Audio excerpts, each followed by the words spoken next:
Warning. What you are about to watch is a true story. The following program contains content that some viewers may find disturbing. Viewer discretion is strongly advised. California, 1986. A cold case finally solved, and an arrest that shocked an entire community. Here's why that word, shocked, is not an exaggeration. In February 1986, a 29-year-old nursing director was beaten and shot to death inside her own condo in Van Nuys. Police called it a burglary gone wrong. It wasn't. So let's tighten this all the way down. A wife, murdered 92 days into her marriage.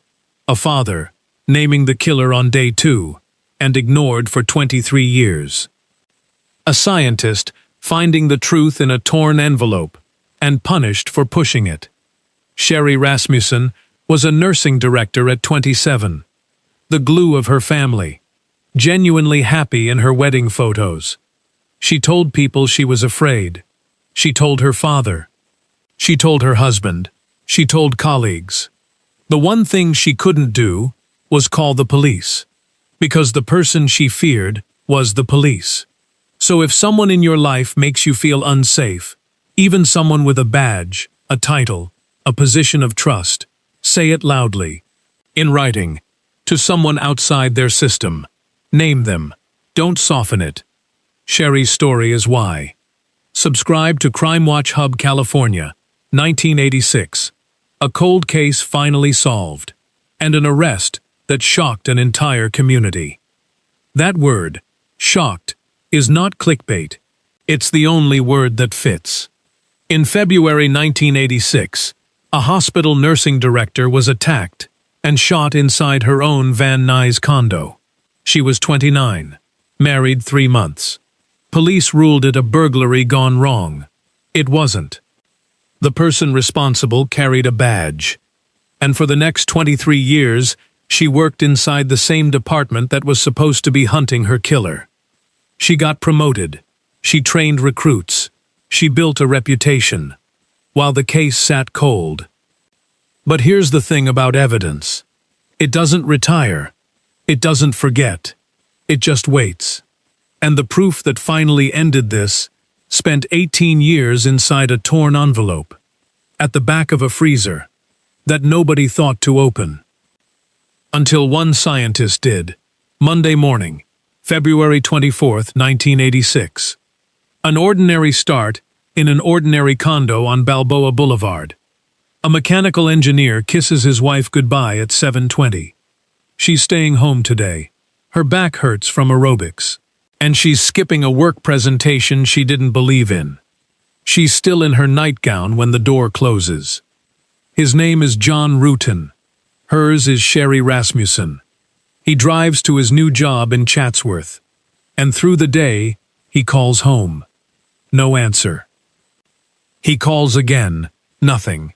He calls her office. She never came in. By 6 p.m., he's pulling into their complex, and the first wrong thing is right there on the driveway. Broken glass. The second wrong thing, her BMW is gone. He walks inside, and he finds her in the living room. Gone. At 29 years old, 92 days into their marriage. Now, take a look at this scene for a moment, because everything police needed to know was already in that room. Point 1. The medical evidence. Sherry had been shot 3 times in the chest, fired through a folded quilt, pressed close enough to muffle the sound. Think about what that means. A burglar caught by surprise, grabs and runs, fires wild, from across a room. This was contact range, deliberate, controlled. Someone stood over her and made sure. Point 2. The stereo. Investigators found the equipment stacked near the staircase. Neat. Organized. Like a display. Here's the problem. Burglars don't stack, they grab. And one detail made it worse. A bloodstain on top of the stack. Consistent with a gloved hand, placing equipment there after the violence was over. Read that again. After. Whoever built that stack wasn't stealing. They were decorating a crime scene. Point 3. The jewelry box. Sitting on the dresser. Plain view. Easy to carry. Completely untouched.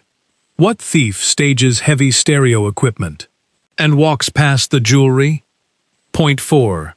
The entry. No forced door. No broken lock. No pried window.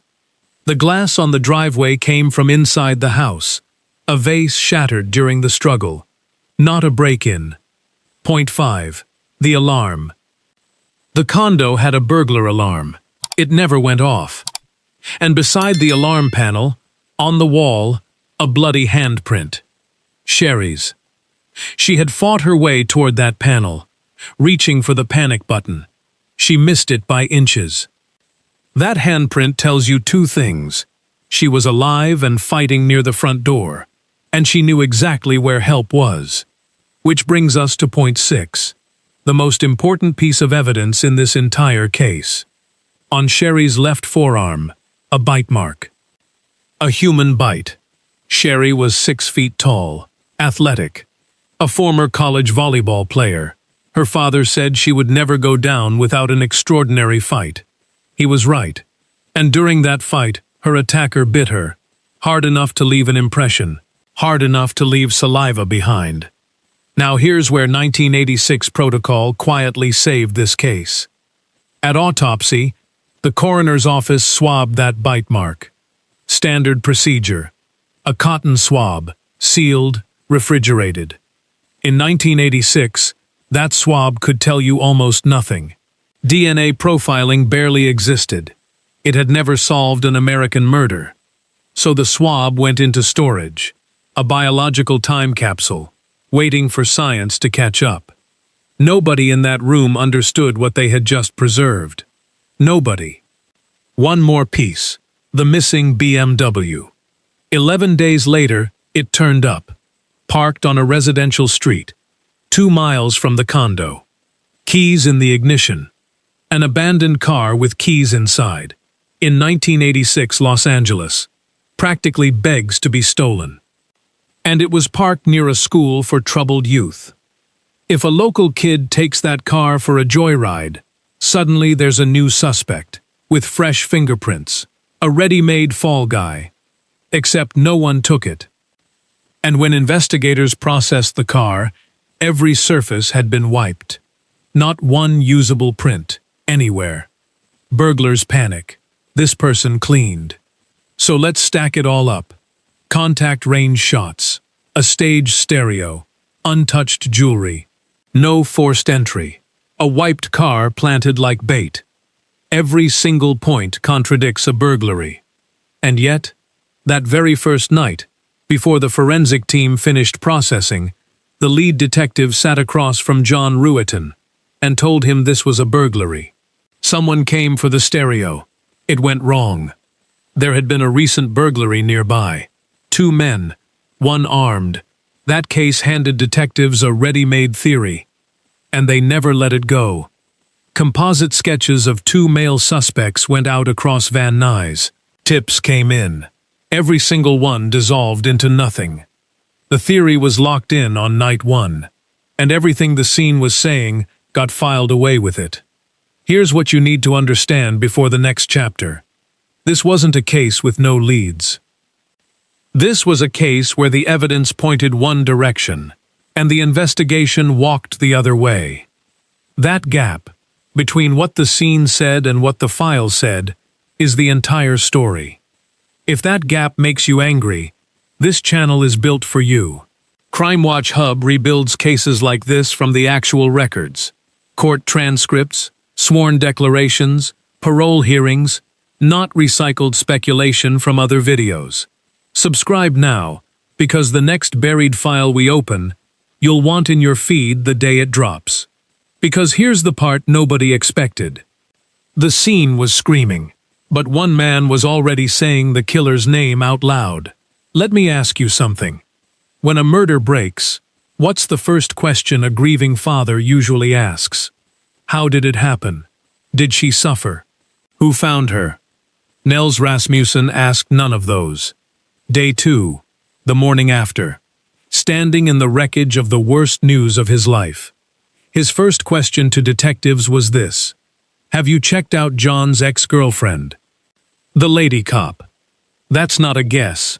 That's not grief talking. That's a man repeating what his daughter told him while she was alive. So let's do what the original investigation never did. Let's treat Sherry's own reports as evidence. Because that's exactly what they were. Exhibit 1. The Hospital Confrontation. Summer 1985. Sherry is Director of Nursing at Glendale Adventist Medical Center, a professional at the top of her field. A woman walks into her office, uninvited, off the street. She tells Sherry she's still involved with John. She tells Sherry that when the marriage fails, she'll be there waiting. And according to what Sherry told her family, the visit ended with a warning. If I can't have John, no one will see, including you. Sherry drove home and told her father, word for word. That's why Nels could repeat it. Exhibit 2. The Uniform. January 1986. Weeks before the murder. Sherry comes downstairs one morning, and the same woman is inside her living room, in full police uniform, armed. Sherry ordered her out. She left. And again, Sherry reported it. To her father, not to the police. Hold that thought. We'll come back to why. Exhibit 3. The following. Early February 1986. Sherry tells Nels she's being followed on the street. 5 times. In a single week. Someone who appears, then vanishes.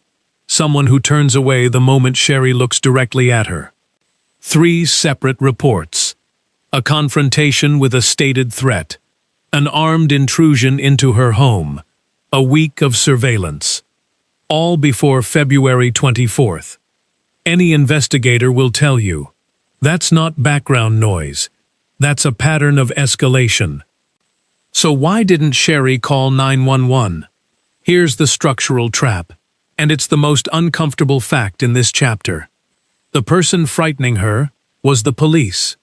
Who takes that report? Which desk does it land on? Whose colleagues review it? Sherry understood the math. A complaint from a nurse against a sworn officer with no witnesses. She stayed quiet where she should have been loud. Her words to family made it clear. She didn't believe reporting would help. She was 29 years old. She was managing it the best way she could see. She had 92 days. Now back to Nels. Because his campaign is a documented paper trail, and it spans 2 decades. Every time the case changed hands, and it changed hands repeatedly, Nels flew in from Tucson. New detective. Same folder under his arm. Same notes. Same name. Each time, he was sent home with a version of the same answer. Nothing there. Meanwhile, the official investigation kept chasing those 2 sketched burglars from Chapter 1. Years of tips. 0 results. Then came 1993. And this is the moment that should haunt every cold case unit in America. By 1993, DNA technology had arrived. It was solving cases. It was making headlines. Nels knew about the bite mark.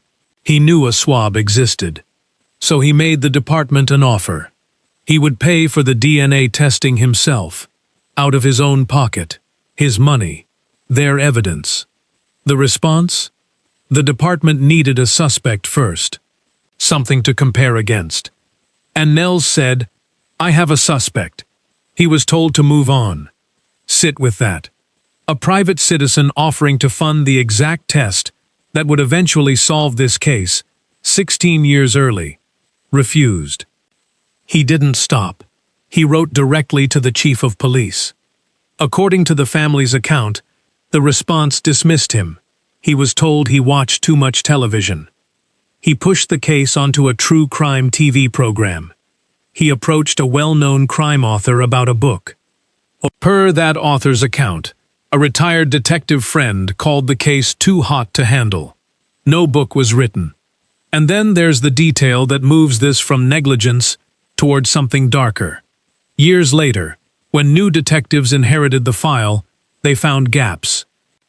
According to reporting on this case, including a full-length investigative book, recordings of Nells's early interviews were missing. Not all the recordings, not random ones. The interviews where Nels named one specific woman. Other tapes from the same period?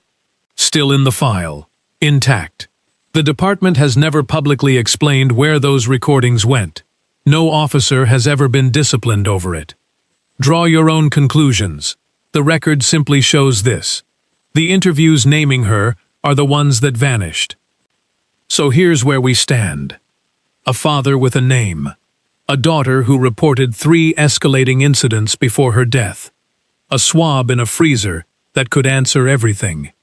And a file where the most important name kept disappearing. 23 years he repeated one name. It's time you heard it. Stephanie Lazarus. That's it. That's the name. The name Nels Rasmussen carried into every meeting for 23 years. Now here's why detectives kept sending him home. Stephanie Lazarus was one of their own. Los Angeles Police Department. Badge and gun. In February 1986, she was 25 years old, 2 years on the force, a patrol officer with her whole career ahead of her. And what a career it became. Watch this resume build, because every line makes the story harder to believe. 1994, promoted to detective. Then, instructor at the police academy, training the next generation of lapped officers. Then, the art theft detail. One of the most prestigious specialist units in the department. High-profile recoveries, newspaper coverage, fundraisers. She married a fellow officer, adopted a daughter, moved to the suburbs. By 2008, colleagues knew her as accomplished, respected, friendly.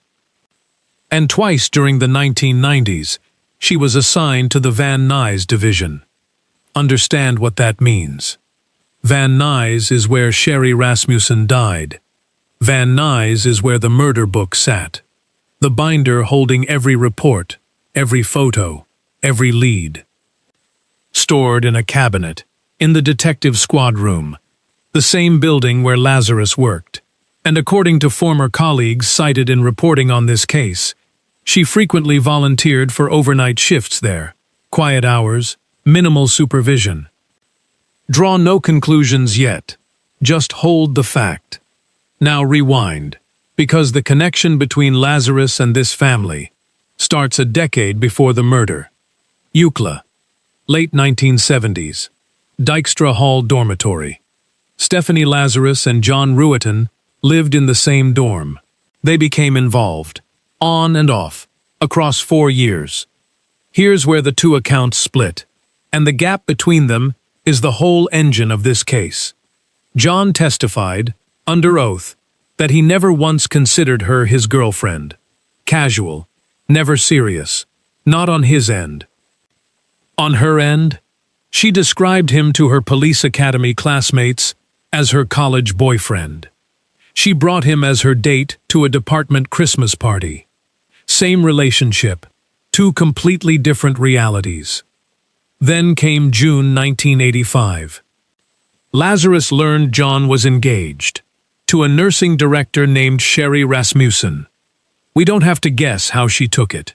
She wrote it down. Her own journal, that same day. She wrote that she didn't feel like working, that she'd found out John was getting married, that her concentration was, her words, like -10. That night, she woke her roommate to talk about it, a fellow lapped officer. He later said it was the first time he'd ever seen her cry. Weeks after that, she visited John at his condo. Before the wedding, one final encounter, which John himself admitted at trial. And you already know the rest of 1985. From Chapter 2. The office visit. The warning. The escalation Sherry kept reporting. The woman from those 3 exhibits now has a name. If this reveal just flipped this entire case for you, this is exactly why Crime Watch Hub exists. We cover the cases the system buried, using the sworn record to show how they stayed buried. Subscribe right now, because the next half of this story is the investigation they should have run in 1986. And you don't want to miss how it finally happened. Now, the gun.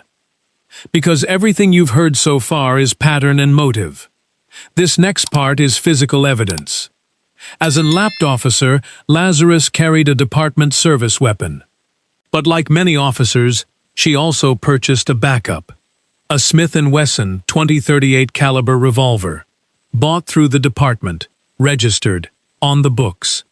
Sherry Rasmussen was killed with .38 caliber ammunition. Now watch the timeline. The murder, February 24, 1986. 13 days later, March 9th, Lazarus walks into a police station. Not her own department. Santa Monica PD. A separate agency. Outside lapse paperwork. She files a report. Her .38 revolver, stolen from her car, near the pier. 3 problems with that report. Problem 1. Department policy required officers to report a lost or stolen firearm to their own armorer. She didn't. Problem 2. There was no documented damage to her car. No broken window. No forced lock. Consistent with no break-in at all. Problem 3. The timing. 13 days after a .38 caliber homicide, connected to her romantic history, her personal .38 exits the official record. 1 month later, she bought a replacement revolver, and reported that one through proper channels. Perfectly. So she knew the procedure, she just didn't follow it, for the gun that mattered. That first revolver has never been recovered, and decades later, at a parole hearing you'll see in the final chapter, Lazarus herself admitted she disposed of it. To avoid being identified. She has never said where. Investigators would later theorize it went into the Pacific Ocean, which means the single most important physical object in this case will likely never be found. So here's the problem detectives inherited. No weapon, no witnesses, a suspect wearing a badge, and a file that kept losing pieces. Every traditional path to an arrest, closed. Convicting her would take a scientist, a freezer, and 18-year-old saliva. Here's what changed between 1986 and 2004. In 1986, a saliva sample could tell you blood type, maybe. By 2004, that same sample could generate a DNA profile, unique to one human being on Earth. Science had caught up. Now someone had to remember the sample existed. Enter Jennifer Francis, a criminalist, a civilian scientist inside the lapped crime lab, assigned to the cold case DNA unit. In 2004, the Rasmussen file landed on her desk, and Francis did something radical. She read it, all of it, every page. That's how she caught the gap. The file referenced the bite mark from Chapter 1. It referenced a swab taken at autopsy, but the evidence log didn't show where that swab was. Referenced, not located, an 18-year-old paperwork hole. Most analysts stop there. Note it. Move the file along. Francis called the coroner's office, not listed there either. So she went looking, in person, into the evidence freezers, searching by hand, container by container, for hours. And at the back of one freezer, behind other cases, a torn envelope. The label had partially faded, but one word survived. Rasmussen. Inside, the original cotton swab, from February 1986. Now, quick science check. Why would that swab still work? Because biology got lucky 3 times. The sample was dried. Dried cells degrade slowly. It stayed cold. Freezer storage suppresses the enzymes that destroy DNA. And nobody had handled it. 18 years untouched meant 18 years uncontaminated. A torn envelope. Terrible packaging. Perfect preservation. Francis ran the test, and the profile that came back detonated the entire original investigation. The DNA was female. Follow the exclusion logic here, because this is how forensics actually works. Step 1. Compare against the victim. Not Sherry's DNA, someone else's. Step 2. Check the sex markers. Female. Step 3. Apply it to the case theory. The official theory for 18 years: 2 male burglars. A female profile in the bite wound doesn't just weaken that theory, it excludes it. Whoever fought Sherry Rasmussen at close quarters was a woman. 1 lab report. 18 years of investigation. Invalidated. So Frances went back to the file with new eyes, and she found the old reference. A third-party female. Someone who had confronted Sherry at work and at home before the murder. You know exactly who that is.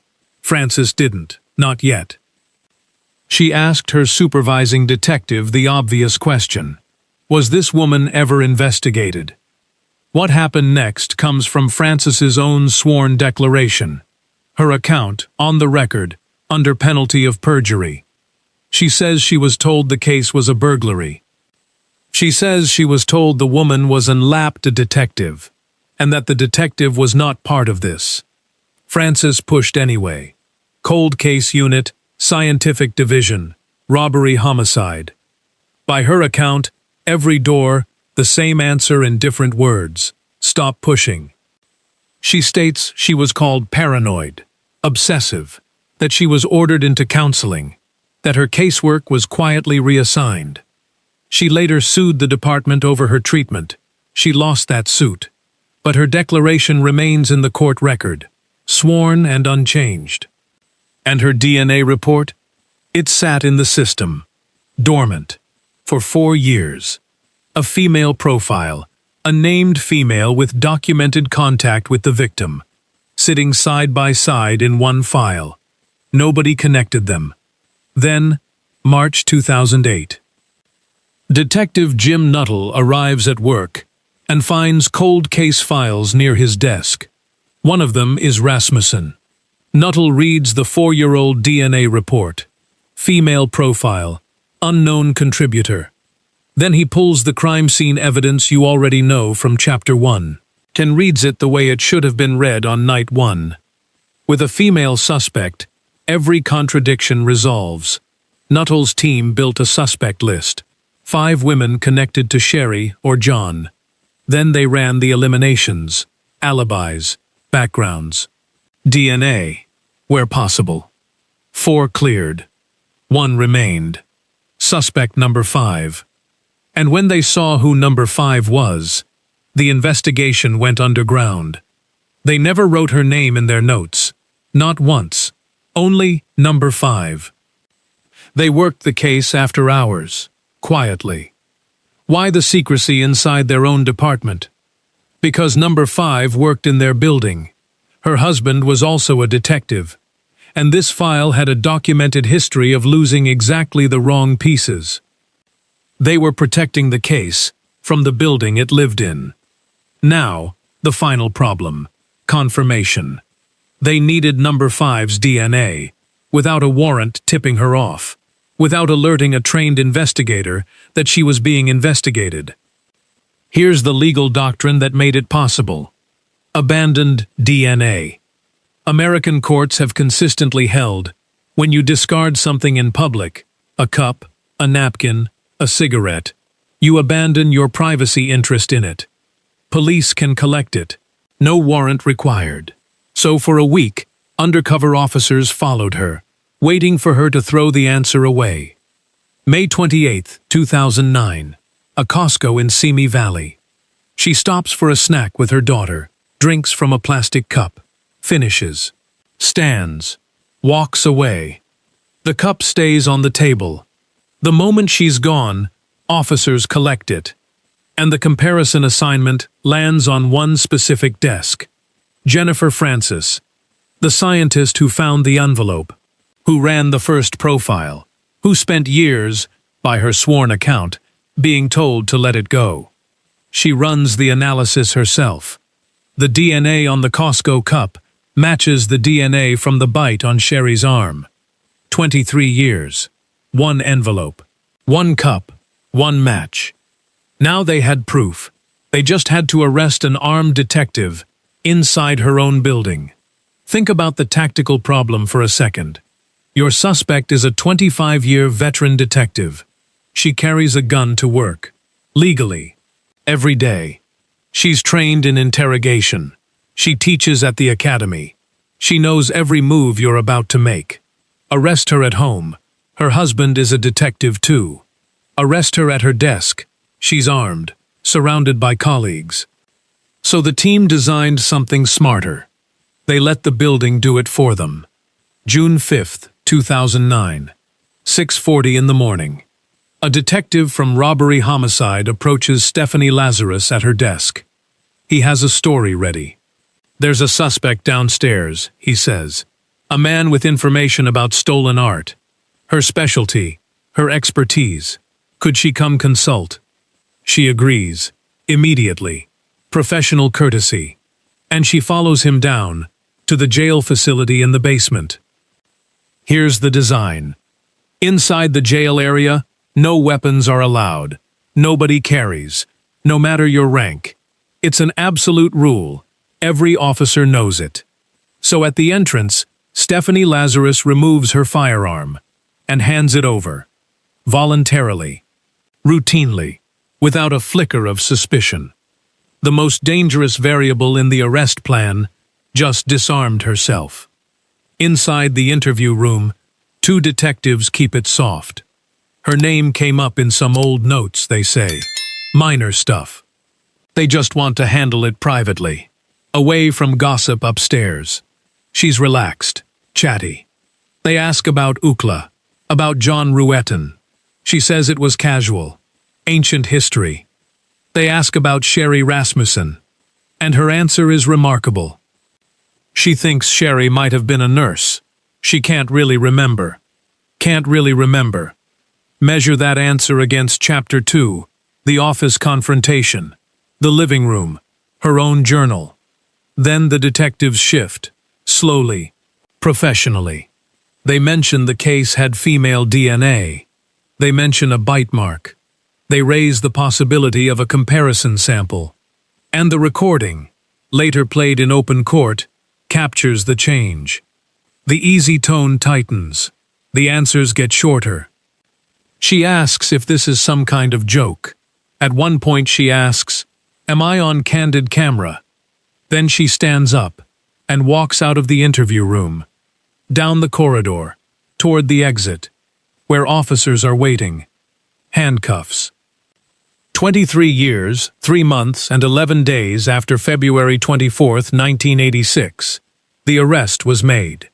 Inside her own police station, below the floors where she'd built her career. The department was stunned. Colleagues struggled to accept it. The friendly art theft detective, the instructor, the mother. The community reaction made national news, which is exactly what the title of this video promised you. The trial opened in 2012. 3 weeks. Strip it to the evidentiary core, and the prosecution's case was 4 pillars. The bite. Her DNA, in Sherry's wound, matched twice. Envelope and cup. The bullets, 10-8 caliber, contact range. The gun report, her .38, reported stolen to an outside agency 13 days after the murder, never recovered. And the journal, her own handwriting, documenting what the engagement did to her. John Ruetten testified. He told the jury that Sherry dying because she married him brought him to his knees. Nels Rasmussen testified too, 26 years after his Day 2 question. March 2012. The jury returned. Guilty. First-degree murder. 27 years to life, plus an enhancement for the firearm. Every appeal, denied. But this case had one more act. November 2023. A parole hearing in California. And for the first time, after decades of denial, after a full trial maintaining innocence, Stephanie Lazarus confessed. She admitted calling the condo that morning, hoping John would answer. Sherry answered instead, and Lazarus told the board the sound of her voice enraged her. She admitted going there. She admitted the killing. She said it makes her sick that she took an oath to protect and serve, and took a nurse's life, and the panel recommended parole. The family fought it, and then the governor of California stepped in. Gavin Newsom flagged concerns, including that she had evaded justice for more than 2 decades. October 2024. The parole grant rescinded. February 2025. A new panel, a new denial. And the commissioner's reasoning cut deep. Her account of the attack, he said, doesn't match the evidence that convicted her. Even the confession doesn't line up with the crime scene. Now, the accountability ledger, stated flat, no commentary needed. The missing interview recordings from Chapter 2, never explained. No officer ever disciplined over how this case was handled. The Rasmussen family's lawsuit, dismissed as filed too late. Jennifer Francis's lawsuit, lost. Every formal path to accountability, closed. That's the record. And Nels? Nels Rasmussen died in June 2020, 3 years before the confession. He never heard her admit what he'd said on day 2. But he knew parole hearings were coming. Someday. So before he died, he recorded a statement, to be played at every hearing she ever gets. His voice, in that room, every single time. A father who was dismissed for 23 years, now gets the last word, permanently. One takeaway, then we close. Sherry told her father, told her husband, told colleagues, everyone except the system, because the system was the threat. If someone makes you feel unsafe, anyone, any badge, any title, put it in writing, name them. Tell someone outside their world, a lawyer, a doctor, a record that exists beyond their reach. Sherry's reports only became evidence after it was too late. Make yours exist before. This case stayed buried for one reason. Nobody with power looked at what was already in the file. So here's your part. Drop a comment telling me which piece of evidence they ignored longest. The bite, the gun report, or the father. And subscribe to Crime Watch Hub right now, because the next buried file only gets opened if you're here when we open it.